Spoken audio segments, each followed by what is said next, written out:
আমার ভাবতেও অবাক লাগে এরা কোন ধরনের মানুষ, এদের শরীরে কোনো ভয় ডর বলতে কোনো জিনিস নেই। ভগবানকে কার সাথে তুলনা করেছে? কালকে 25 ডিসেম্বর গেছে, নিজের ছোট ছোট বাচ্চাদের তো স্যান্টা ক্লজ সাজিয়েছে, ভগবানকেও পর্যন্ত বাদ দেয়নি। এরকম কাছুদে ভগবানকেও পর্যন্ত স্যান্টা ক্লজের ড্রেস পরিয়ে বসে রয়েছে লাড্ডু গোপালকে।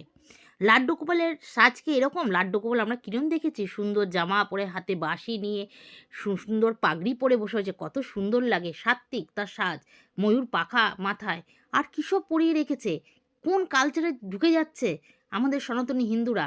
নিজের ধর্মকে আর কত ছোট করবে এরা। এদের কি লজ্জা ঘেন্না বোধ বলতে কোনো জিনিস নেই? এতটুকু লজ্জা লাগলো না যে অন্যের ধর্মের জিনিসকে নিজের ধর্মের মধ্যে ঢুকিয়ে দেওয়ার? আর স্যান্টা ক্লজ কে?